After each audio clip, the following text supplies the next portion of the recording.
नमस्कार दोस्तों, स्वागत है आप सभी का आपके अपने YouTube चैनल जीके जीएस के भंडारा पर। प्यारे साथियों, आज के इस वीडियो में एग्जामपुर का संगम प्रैक्टिस सेट नंबर 6 का सॉल्यूशन लेकर के आया हूं। तो साथियों, आप लोग इस प्रैक्टिस सेट को पूरा करना। अगर आपने संगम प्रैक्टिस सेट 15 लगा ली तो आपका इस बार UP police constable re exam में 220 स्कोर आना 100% तय है। अगर आप 220 स्कोर कर ले जाते हो तो आपका सिलेक्शन है, कोई भी नहीं रोक सकता है। तो आप इन 15 प्रैक्टिस सेटों को अगर आपको करना है तो आप हमारे यूट्यूब चैनल जीके जीएस के भंडारा को सब्सक्राइब कर लीजिएगा। मैं आपको पूरे के पूरे 15 प्रैक्टिस सेट आपको कराने वाला हूँ। इन 15 प्रैक्टिस सेटों में से आपको हिंदी, जीके जीएस और मानसिक रुचि का सोल्यूशन मिलने वाला है। तो फिर चलिए शुरू करते हैं आज का अपना ये महत्वपूर्ण प्रैक्टिस सेट। पहला प्रश्न है आपके सामने, किस अंतरराष्ट्रीय संधि का उद्देश्य महिलाओं के खिलाफ सभी प्रकार के भेदभाव को समाप्त करना है? तो ये है CEDAW। एक का ए ऑप्शन करेक्ट आंसर हो जाएगा। दूसरा प्रश्न है आपके सामने कि मानवाधिकार दिवस मनाया जाता है तो कब मनाते हैं? तो प्रत्येक वर्ष 10 दिसंबर को मानवाधिकार दिवस मनाया जाता है। ए ऑप्शन है वो करेक्ट आंसर आप लोगों का हो जाएगा। चलिएगा, तीसरा प्रश्न है आपके सामने कि मादक पेय पदार्थों में अल्कोहल का मुख्य घटक क्या है? तो बताओ ए अल्कोहल का मुख्य घटक क्या हो जाएगा? 3 का राइट आंसर आपको बताना है, फटाफट से कमेंट बॉक्स में बताइएगा। तो ये हो जाएगा इथेनॉल। ए ऑप्शन इसका एकदम से राइट आंसर हो जाएगा। चौथा प्रश्न है आपके सामने कि निम्नलिखित में से कौन सी पुस्तक एपीजे अब्दुल कलाम के द्वारा लिखी गई है? तो कौन सी पुस्तक लिखी है? तो ये लिखिए इग्नाइटेड माइंड्स। ये एपीजे अब्दुल कलाम के द्वारा लिखी गई है। ए ऑप्शन है वो राइट आंसर है हो जाएगा। पांचवा प्रश्न है आपके सामने कि निम्नलिखित में से कौन सी बेरोजगारी का एक प्रकार है जो तब होता है जब श्रमिक नौकरियों के बीच संक्रमण कर रहे होते हैं? तो ये होता है संघर्ष बेरोजगारी। 5 का ए ऑप्शन है करेक्ट आंसर आप लोगों का हो जाएगा। छठवां प्रश्न है आपके सामने कि भारतीय स्टेट बैंक एसबीआई का मुख्यालय कहाँ है? तो ये एसबीआई का जो मुख्यालय है वो है मुंबई में। ए ऑप्शन है करेक्ट आंसर आप लोगों का हो जाएगा।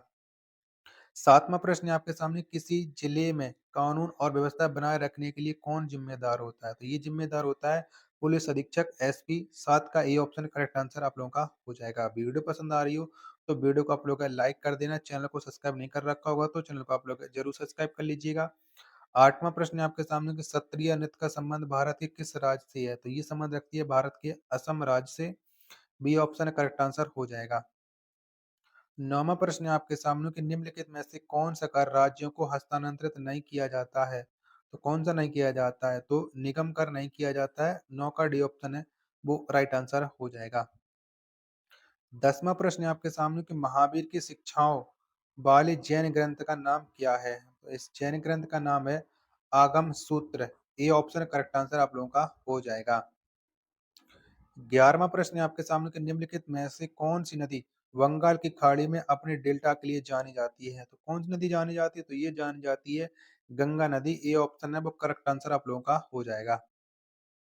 12वां प्रश्न है आपके सामने कि वित्तीय वर्ष 2024-25 में खेलो इंडिया पहल के लिए कितने करोड़ धन आवंटित किए गए हैं? तो कितना धन आवंटित किया गया है? तो ये आवंटित किया गया है 900 करोड़। ए ऑप्शन है वो राइट आंसर है हो जाएगा। 13वां प्रश्न है आपके सामने, किस बैंक ने पेरिस ओलंपिक के लिए भारतीय ओलंपिक संघ के साथ साझेदारी की है? तो बताइए किसने साझेदारी की है? तो ये साझेदारी की है यस बैंक ने। ये ऑप्शन है वो करेक्ट आंसर आप लोगों का हो जाएगा। 14वां प्रश्न है आपके सामने, किस राज्य की गोंड पेंटिंग को जीआई टैग मिला है? तो ये गोंड पेंटिंग वो किस राज्य की है? तो ये है मध्य प्रदेश की। डी ऑप्शन है वो करेक्ट आंसर आप लोगों का हो जाएगा।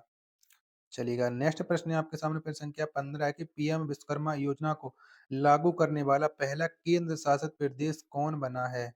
बताओ कौन बना है? तो ये बना है जम्मू कश्मीर। 15 का सी ऑप्शन है वो राइट आंसर है हो जाएगा। 16वां प्रश्न है आपके सामने कि 20 जनवरी 2024 को किस राज्य सरकार ने माई स्कूल माई प्राइड अभियान प्रारंभ किया है? तो ये किसने प्रारंभ किया है? तो ये प्रारंभ किया है हिमाचल प्रदेश ने। ए ऑप्शन है वो इसका राइट आंसर है हो जाएगा। नेक्स्ट प्रश्न पे संख्या 17 है आपके सामने कि भारतीय ऊर्जा सप्ताह 2024 किस राज्य में आयोजित किया गया? तो ये आयोजित किया है गोवा में। ए ऑप्शन है करेक्ट आंसर हो जाएगा।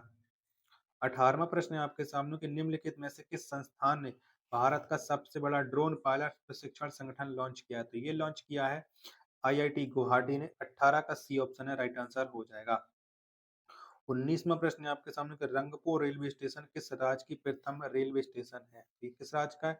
तो ये है सिक्किम का है। 19 का डी ऑप्शन है करेक्ट आंसर हो जाएगा।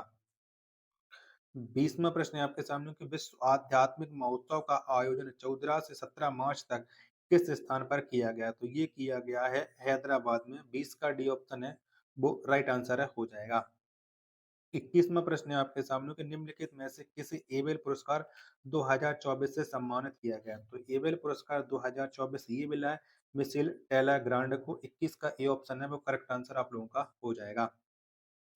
चलिएगा नेक्स्ट प्रश्न है प्रश्न संख्या 22 है आपके सामने कि 26 मई 2024 को बंगाल की खाड़ी में बने चक्रवात तूफान रेमल का नामकरण किस देश ने किया? तो ये नामकरण किया है ओमान ने। 22 का डी ऑप्शन राइट आंसर हो जाएगा। 23वां प्रश्न है आपके सामने कि चंद्रयान 3 को किस रॉकेट के द्वारा लॉन्च किया गया था? तो चंद्रयान 3 लॉन्च किया गया था LVM-3 M4 से, यानी 23 का ए ऑप्शन करेक्ट आंसर हो जाएगा। 24वां प्रश्न है आपके सामने कि अभी तक कुल कितने सैनिकों को परमवीर चक्र दिया गया? तो ये दिया गया टोटल 21 सैनिकों को दिया गया। डी इसका करेक्ट आंसर हो जाएगा। 25वां प्रश्न है आपके सामने कि गूगल के संस्थापक कौन थे? तो गूगल के संस्थापक थे लैरी पेज और साइग्री विर्न। 25 का ए ऑप्शन करेक्ट आंसर हो जाएगा। 26वां प्रश्न है आपके सामने कि मेघालय एकीकृत परिवहन परियोजना के लिए किस अंतरराष्ट्रीय संस्था द्वारा 120 मिलियन डॉलर की सहायता दी जाएगी? तो ये किसके द्वारा सहायता दी जाएगी? तो ये दी जाएगी वर्ल्ड बैंक के द्वारा। 126 का सी ऑप्शन राइट आंसर हो जाएगा। 27वां प्रश्न है आपके सामने कि निम्नलिखित में से असहयोग आंदोलन की असफलता के कारण नहीं था? बताओ कौन सा नहीं था? असफलता का कारण ये आपको बताना है। वैकल्पिक व्यवस्था का अभाव ये नहीं था। 27 का ये ऑप्शन है राइट आंसर हो जाएगा। 28वां प्रश्न है आपके सामने कि यूनेस्को की स्थापना किस वर्ष की गई थी? तो यूनेस्को की जो स्थापना है वो की गई थी 1945 में। 28 का सी ऑप्शन राइट आंसर है हो जाएगा। 29वां प्रश्न है आपके सामने कि राजकीय पुरातत्व संग्रहालय कन्नौज की स्थापना किस वर्ष की गई थी? तो कन्नौज की स्थापना हुई थी 1974 में। 29 का बी ऑप्शन है राइट आंसर है हो जाएगा। 30वां प्रश्न है आपके सामने कि वर्ष 2011 जनगणना के अनुसार उत्तर प्रदेश का जनसंख्या घनत्व कितना है? तो कितना है? तो ये 850 है उत्तर प्रदेश का जनसंख्या घनत्व। 30 का सी ऑप्शन है वो राइट आंसर है हो जाएगा। चलिएगा 31वां प्रश्न है आपके सामने कि उत्तर प्रदेश सरकार ने किस देश की सीमा पर वृक्षारोपण जन अभियान 2024 के अंतर्गत मित्र वन स्थापित करने की घोषणा की है? तो ये कौन से देश की सीमा पर मित्र वन की स्थापना होगी? तो ये होगी नेपाल की। ए ऑप्शन राइट आंसर हो जाएगा।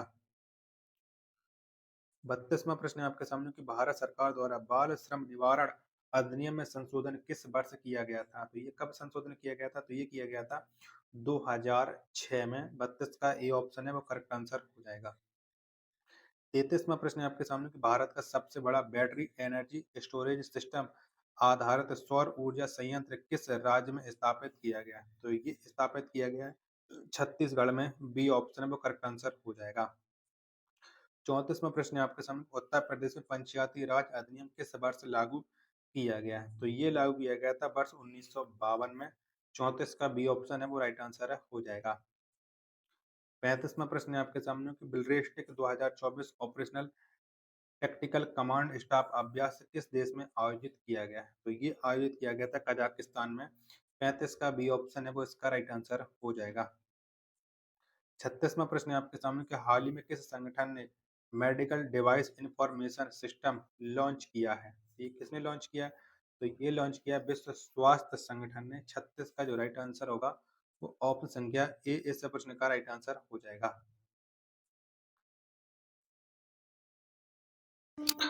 चलिए अगला प्रश्न आपके सामने प्रश्न संख्या है 37। तो चुनाव आयोग ने किसके साथ मिलकर मेरा मेरा पहला वोट देश के नाम अभियान प्रारंभ किया? तो बताइए किसके सहयोग से प्रारंभ किया गया था? तो ये किया गया था शिक्षा मंत्रालय के। 37 का ए ऑप्शन राइट आंसर हो जाएगा। 38वां प्रश्न है आपके सामने किस ई कॉमर्स कंपनी ने भारतीय खुदरा कंपनी फ्यूचर ग्रुप में हिस्सेदारी हासिल कर ली है? ये किसने हासिल कर लिया? तो ये हासिल कर ली है अमेजन ने। 38 का ए ऑप्शन है वो राइट आंसर हो जाएगा।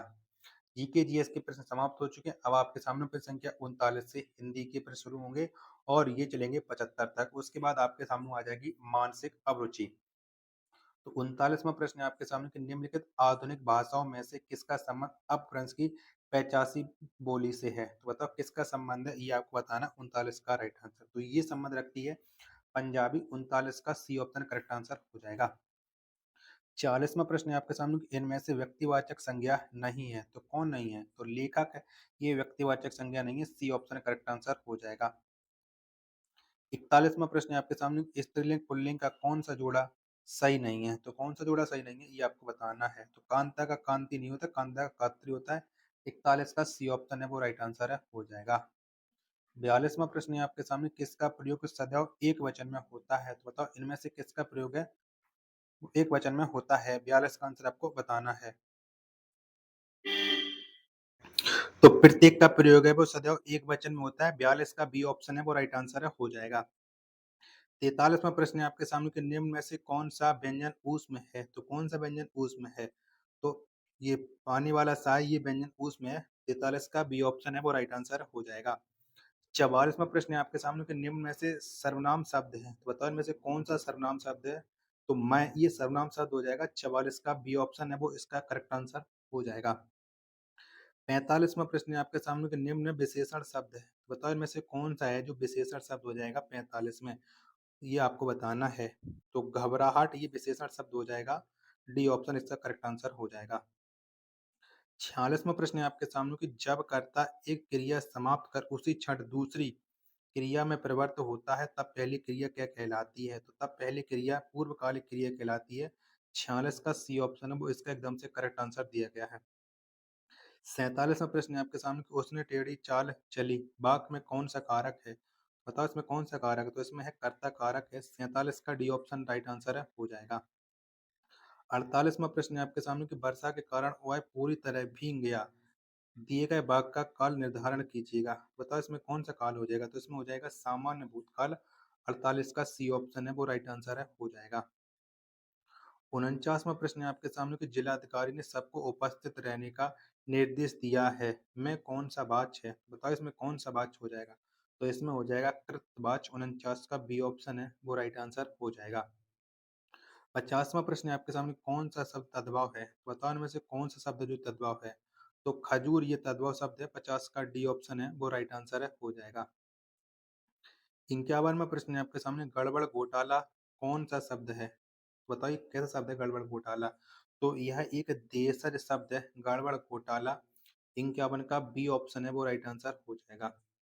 52वां प्रश्न है आपके सामने कि जलाशय का पर्यायवाची है, तो बताओ इनमें से जलाशय का पर्यायवाची कौन सा हो जाएगा? ये आपको बताना है। 52 का राइट आंसर आपको बता दिएगा। तो पद्माकर हो जाएगा जलाशय का पर्यायवाची। डी ऑप्शन का राइट आंसर हो जाएगा। 53वां प्रश्न है आपके सामने कि आधा पात कबूल का तामे तनिक पिसान लाला जी करने लगे छठे क्षमा से दान। उपरोक्त पंक्ति में कौन सा रस है? तो बताओ यहाँ पर कौन सा रस है? 53 में आंसर आपको बताना। तो यहाँ पर है हास्य रस है। 53 का डी ऑप्शन करेक्ट आंसर हो जाएगा। वीडियो पसंद आ रही होगी तो प्लीज वीडियो को आप लोग लाइक जरूर कर दीजिएगा। चैनल को आप लोगों ने सब्सक्राइब नहीं कर रखा होगा तो चैनल को आप लोग जरूर सब्सक्राइब कर लीजिएगा। 54वां प्रश्न है आपके सामने कि प्रच्छन्न शब्द का विलोम है, बताओ कौन सा हो जाएगा प्रच्छन्न का विलोम शब्द? तो ये हो जाएगा प्रत्यक्ष। ऑप्शन संख्या ए इसका करेक्ट आंसर हो जाएगा। 55वां प्रश्न है आपके सामने कि निम्नलिखित अनेकार्थी शब्द का दूसरा अर्थ बताइए। तो अजन्मा का दूसरा अनेकार्थी शब्द क्या हो जाएगा? 55 का आंसर तो ये हो जाएगा ईश्वर। बी ऑप्शन इसका एकदम से करेक्ट आंसर आप लोगों का हो जाएगा। 56वां प्रश्न है आपके सामने कि वह कवि जो तत्काल कविता करे के लिए एक शब्द है, तो इसके लिए एक शब्द क्या हो जाएगा? तो इसके लिए एक शब्द होता है आंसू कवि। 56 का डी ऑप्शन राइट आंसर हो जाएगा। 57वां प्रश्न है आपके सामने कि ईद का चांद होना मुहावरे का अर्थ है, क्या होता है? तो इस मुहावरे का अर्थ होता है दिखाई ना देना। बी ऑप्शन करेक्ट आंसर हो जाएगा। और इसका अर्थ होता है बहुत दिनों बाद दिखाई देना। 57 का डी ऑप्शन राइट आंसर होगा। माफी चाहता हूँ गलत बोला है मैंने। 58वां प्रश्न है आपके सामने कि चपला चपल के समरूपी भिन्नार्थक हैं, तो इसके क्या हो जाएगा? 58 का आंसर आपको बताना। तो चपला का अर्थ होता है बिजली और चपल का अर्थ होता है तेज। 58 का ए ऑप्शन राइट आंसर हो जाएगा। 59वां प्रश्न है आपके सामने कि आवरण शब्द के प्रारंभ में लगे आ को व्याकरण की दृष्टि से क्या कहते हैं? तो बताओ इसे क्या कहते हैं? 59 का आपको आंसर बताना है। तो इसे व्याकरण की दृष्टि से कहते हैं उपसर्ग। बी ऑप्शन है वो करेक्ट आंसर हो जाएगा। 60वां प्रश्न है आपके सामने कि समझौता शब्द में कौन सा प्रत्यय लगा है? तो कौन सा लगा है? तो समझौता में लगा है औता प्रत्यय ए ऑप्शन है करेक्ट आंसर हो जाएगा। 61वां प्रश्न है आपके सामने कि सूक्ति का सही संधि विच्छेद है, तो कौन सा है? तो सूक्ति का सही संधि विच्छेद होता है सु प्लस उक्ति। 61 का ए ऑप्शन है वो करेक्ट आंसर हो जाएगा। 62वां प्रश्न है आपके सामने कि अकाल पीड़ित में समास होगा, तो कौन सा समास हो जाएगा? तो अकाल पीड़ित में जो समास है वो है तत्पुरुष समास है। 62 का सी ऑप्शन है राइट आंसर है हो जाएगा। 63वां प्रश्न है आपके सामने कि संरचना के आधार पर किए गए वाक्य के वर्गीकरण में इनमें से कौन सा प्रकार नहीं है? तो कौन सा प्रकार नहीं है? तो इनमें से जो प्रकार नहीं है वो आज्ञार्थक वाक्य है। 63 का सी ऑप्शन राइट आंसर है हो जाएगा। 64वां प्रश्न है आपके सामने कि इस प्रश्न में एक शब्द 4 अलग-अलग प्रकार से लिखा गया है, जिसमें से केवल एक को सही ढंग से लिखा गया है। सही वर्तनी वाले शब्द का चयन करें। तो इनमें से कौन सी वर्तनी सही हो जाएगी? तो मातृन की वर्तनी कौन सही है? तो ये है डी वाली। तो 64 का डी ऑप्शन राइट आंसर हो जाएगा। 65वां प्रश्न है आपके सामने कि आनंद घर आया, थोड़ी देर रुका और चला गया। इस भाग में उचित विराम चिन्ह कौन सा होगा? कौन सा होगा? 65 का आंसर आपको देना है। तो इसमें उचित विराम चिन्ह हो जाएगा अल्प विराम। 65 का सी ऑप्शन राइट आंसर हो जाएगा। 66वां प्रश्न है आपके सामने घनाक्षरी छंद है, तो बताओ कौन सा है घनाक्षरी छंद? तो ये है वर्णिक है। 66 का बी ऑप्शन है वो राइट आंसर है हो जाएगा। 67वां प्रश्न है आपके सामने कल कल कोमल कुसुम कुंज पर मधुर बरसने वाला कौन रे? में कौन सा अलंकार है? बताओ इसमें कौन सा अलंकार है 67 में? तो 67 में जो अलंकार है वो है अनुप्रास अलंकार। सी ऑप्शन है वो राइट आंसर है हो जाएगा। साथियों, वीडियो पसंद आ रही तो प्लीज वीडियो को आप लोग लाइक कर दीजिएगा। चैनल को आप लोगों ने सब्सक्राइब नहीं कर रखा होगा तो चैनल को आप लोग जरूर सब्सक्राइब कर लीजिएगा। 68वां प्रश्न है आपके सामने कि हिंदी शब्द सागर का प्रकाशन किस संस्थान ने किया था? तो कौन संस्थान ने किया था? तो ये किया था नागरिक प्रचारणी सभा ने। 68 का बी ऑप्शन राइट आंसर हो जाएगा। 69वां प्रश्न है आपके सामने कि निम्नलिखित में से कौन रीतिकाली कवि हैं? बताओ कौन रीतिकाली कवि है? 69 का आंसर तो कवि भूषण ये रीतिकालीन कवि हैं। 69 का ए ऑप्शन है वो राइट आंसर हो जाएगा। 70वां प्रश्न है आपके सामने कि तुलसीदास के रचनाकार हैं, तो बताओ कौन से हैं तुलसीदास के रचनाकार? तो इसके रचनाकार है सूर्यकांत त्रिपाठी निराला। 70 का डी ऑप्शन है वो राइट आंसर हो जाएगा। अब आपके सामने गद्यांश हो जाता है 71 से लेकर के 75 तक। तो गद्यांश के को आप वीडियो को रोक करके पढ़ सकते हैं। मैंने गद्यांश को पहले पढ़ रखा है तो मैं आपके इसके आंसर आपको बताते चलता हूँ। 71वां प्रश्न है आपके सामने कि मनुष्य को किस बात की चिंता हुई है? किस बात की चिंता हुई है? तो परमाणु ऊर्जा के प्रयोग की दिशा न बदलने से होने वाले भयानक परिणामों की चिंता हुई है। 71 का ए ऑप्शन है राइट आंसर हो जाएगा। 72वां प्रश्न है आपके सामने कि निम्नलिखित में से किस रोग के उपचार के लिए परमाणु ऊर्जा का प्रयोग किया जा रहा है? तो ये किया जा रहा है कैंसर उपचार के लिए। 72 का सी ऑप्शन है राइट आंसर हो जाएगा।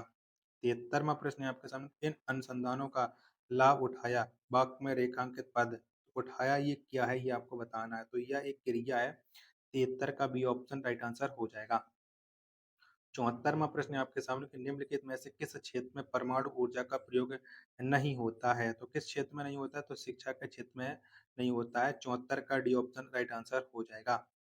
75वां प्रश्न है आपके सामने कि निम्नलिखित शब्दों में से कौन सा प्र उपसर्ग का उदाहरण नहीं है? तो बताओ इनमें से किस में प्र उपसर्ग का प्रयोग नहीं हुआ है? 75 का राइट आंसर क्या हो जाएगा? तो प्रकार में प्र उपसर्ग का प्रयोग नहीं हुआ है। 75 का सी ऑप्शन है वो राइट आंसर है। सॉरी, प्रकार में तो हुआ है, प्रत्युत्तर में नहीं हुआ है। माफी चाहता हूँ। बी ऑप्शन करेक्ट आंसर हो जाएगा 75 का। यहाँ तक अगर आपको ये वीडियो पसंद आई हो तो प्लीज आप वीडियो को लाइक कर देना। चैनल को आप लोगों ने अभी तक सब्सक्राइब नहीं कर रखा होगा तो चैनल को आप लोग जरूर सब्सक्राइब कर लेना। इस वीडियो को आप अपने दोस्तों के पास जरूर शेयर कर दीजिएगा। अब आपके सामने शुरू होती है मानसिक अभिरुचि। तो 76वां प्रश्न है मानसिक अभिरुचि का कि आप एक पुलिस अधिकारी हैं और आपको अपने क्षेत्र में एक संदिग्ध वाहन दिखता है। आपकी तत्काल कार्रवाई क्या होनी चाहिए? तो आप तत्काल कार्रवाई क्या करोगे? चारों ऑप्शन मैं आपको स्क्रीन पर दिखा दे रहा हूँ। तो वाहन के मालिक की पहचान करेंगे और वाहन के बारे में जानकारी इकट्ठा करेंगे। डी ऑप्शन इसका करेक्ट आंसर आप लोगों का हो जाएगा। चलिएगा। 77वां प्रश्न है आपके सामने कि आप एक नए प्रोजेक्ट पर काम कर रहे हैं जिसमें आपकी टीम के सदस्यों के साथ तालमेल बैठाना मुश्किल हो रहा है। इस स्थिति में आपका सबसे तार्किक दृष्टिकोण क्या होगा? बताओ क्या होगा? चारों ऑप्शन आप लोग देख लीजिएगा। तो टीम के सदस्यों के साथ संवाद स्थापित करने का प्रयास करेंगे। बी ऑप्शन है वो राइट आंसर है आप लोगों का हो जाएगा। 78वां प्रश्न है आपके सामने कि आप एक पुलिस अधिकारी हैं और अपनी छुट्टी के दौरान बाजार में खरीदारी कर रहे हैं। आप देखते हैं कि एक व्यक्ति चोरी करते हुए पकड़ा गया। आपकी तत्काल कार्रवाई क्या होनी चाहिए? तो आप पक्की बताओ तत्काल कार्रवाई क्या हो जाएगी? 78 का राइट आंसर आपको बताना है। तो तत्काल हमारी कार्रवाई ये होगी कि दुकान के मालिक से बात करेंगे और स्थिति को समझने का प्रयास करेंगे। सी ऑप्शन है वो इसका करेक्ट आंसर हो जाएगा। चलिए 79वां प्रश्न है आपके सामने कि आप एक पुलिस अधिकारी हैं और आपको एक व्यापारी से फिरौती के लिए धमकी भरा पत्र मिला है। आपकी प्राथमिकता क्या होगी? 79 का आंसर आपको बताना है। चलिएगा 4 ऑप्शन आप लोग देख लीजिएगा। तो तुरंत इस मामले की जानकारी अपने वरिष्ठ अधिकारियों को देंगे और उचित कार्रवाई करेंगे। सी ऑप्शन है राइट आंसर हो जाएगा। 80वां प्रश्न है आपके सामने। आप एक पुलिस अधिकारी हैं और आपको अपने वरिष्ठ अधिकारी द्वारा एक संवेदनशील मामले पर काम करने का निर्देश दिया गया है, लेकिन इस दौरान आपका एक सहकर्मी आपको उस मामले के बारे में जानकारी लीक करने के लिए कहता है। आपकी तत्काल कार्रवाई क्या होनी चाहिए? 80 का आंसर आपको बताना है। 80 के चारों ऑप्शन आप लोग देख लीजिएगा। तो तत्काल हमारी कार्रवाई ये होगी कि अपने वरिष्ठ अधिकारी को इस घटना की सूचना देंगे। बी ऑप्शन करेक्ट आंसर है, हो जाएगा। 81वां प्रश्न है आपके सामने कि आप एक जांच अधिकारी हैं और आपको पता चलता है कि किसी मामले में फर्जी गवाह पेश किए गए हैं आपको। तो आप क्या करोगे? 81 का आंसर। तो फर्जी गवाहों की रिपोर्ट दर्ज करनी चाहिए। ये ऑप्शन राइट आंसर हो जाएगा। 82वां प्रश्न है आपके सामने कि एक पुलिस अधिकारी के रूप में आपको सूचना मिलती है कि एक स्थानीय बाजार में नकली दवाओं का व्यापार हो रहा है आपको। तो आप क्या करेंगे? 82 का आंसर आपको बताना है। तो संदिग्ध व्यापारियों के खिलाफ तत्काल छापेमारी करनी चाहिए। बी ऑप्शन है वो इसका राइट आंसर हो जाएगा 82 का। 83वां प्रश्न है आपके सामने कि एक पुलिस अधिकारी के रूप में आप एक धार्मिक जुलूस के दौरान अप्रिय घटनाओं को रोकने के लिए तैनात हैं आपको। तो आप बताओ क्या करोगे? 83 का आंसर आपको देना है। चारों ऑप्शन है वो आप लोग देख लीजिएगा। तो जुलूस के आयोजकों से बात करके सुरक्षा सुनिश्चित करनी चाहिए। डी ऑप्शन इसका राइट आंसर है, हो जाएगा। चलिएगा अगला प्रश्न है प्रश्न संख्या 84 आपके सामने की एक पुलिस अधिकारी के रूप में आप देखते हैं कि एक 9 वर्षीय बच्चा एक कारखाने में काम कर रहा है बाल श्रम निषेध कानूनों के अनुसार आपको। तो आप क्या करोगे? 84 का आंसर। तो इन चार ऑप्शनों को देख लीजिएगा। बच्चे को सरकारी किशोर आश्रय गृह में भेजना चाहिए। डी ऑप्शन इसका राइट आंसर है, हो जाएगा। 85वां प्रश्न है आपके सामने। एक पुलिस अधिकारी के रूप में आपको सूचना मिलती है कि एक संदिग्ध वाहन शहर में घूम रहा है और उसमें विस्फोट हो सकते हैं। आपकी तत्काल प्रतिक्रिया क्या होनी चाहिए? तो फटाफट से बताओ आपका इसका राइट आंसर क्या हो जाएगा? 85 के चारों ऑप्शन है मैं आपको दिखा दे रहा हूँ। तो उच्च अधिकारियों को सूचित करें और बम निरोधक दस्ते को बुलाएं। डी ऑप्शन इसका राइट आंसर है, हो जाएगा। 86वां प्रश्न है आपके सामने कि एक कंपनी के एचआर प्रबंधक के रूप में आप कार्यस्थल पर उत्पीड़न की शिकायतें प्राप्त कर रहे हैं आपको। तो बताओ आप क्या करोगे? 86 का आंसर। तो एक स्वतंत्र जांच समिति का गठन करना चाहिए। 86 का सी ऑप्शन है वो राइट आंसर है, हो जाएगा। 87वां प्रश्न है आपके सामने कि आप एक पुलिस अधिकारी हैं और आपको एक महत्वपूर्ण मिशन की देखरेख करनी है जबकि आपके माता पिता की तबीयत खराब है और भी अस्पताल में आपको। तो आप क्या करोगे? 87 का आंसर आपको देना है। दो ऑप्शन ये देख लीजिएगा और बाकी के दो ऑप्शन है वो आपके ए रहे 87 के। तो मिशन की देखरेख के लिए एक टीम बनाकर अपने माता-पिता की देखरेख के लिए थोड़े समय का अवकाश ले लेना चाहिए। सी ऑप्शन है वो राइट आंसर हो जाएगा। 88वां प्रश्न है आपके सामने कि आप एक महिला सेल में पुलिस अधिकारी हैं और आपको एक महिला ने घरेलू हिंसा की शिकायत दर्ज कराई आपको। तो आप क्या करोगे? 88 का आंसर आपको बताना है। तो महिला की शिकायत की जाँच करनी चाहिए और कानूनी कार्रवाई करनी चाहिए। 88 का बी ऑप्शन है वो राइट आंसर है, हो जाएगा। 89वां प्रश्न है आपके सामने कि आप एक जांच अधिकारी हैं और आपको पता चलता है कि एक शिक्षा संस्थान में छात्रों के साथ दुर्व्यवहार हो रहा है आपको। तो आप क्या करोगे? 89वें प्रश्न का आपको आंसर बताना है। जो छात्रों की सुरक्षा सुनिश्चित करने के लिए तुरंत कार्रवाई करनी चाहिए। बी ऑप्शन है वो इसका राइट आंसर हो जाएगा। 90वां प्रश्न है आपके सामने कि आप एक पुलिस अधिकारी हैं और आपको एक व्यक्ति की शिकायत मिलती है कि उसकी ऑनलाइन बैंकिंग जानकारी चोरी हो गई आपको। तो आप क्या करोगे? 90 का आंसर आपको बताना है। चारों ऑप्शन आपके ये रहे। चोरी की जांच करनी चाहिए और अपराधियों का पता लगाना चाहिए। बी ऑप्शन है वो इसका करेक्ट आंसर है, हो जाएगा।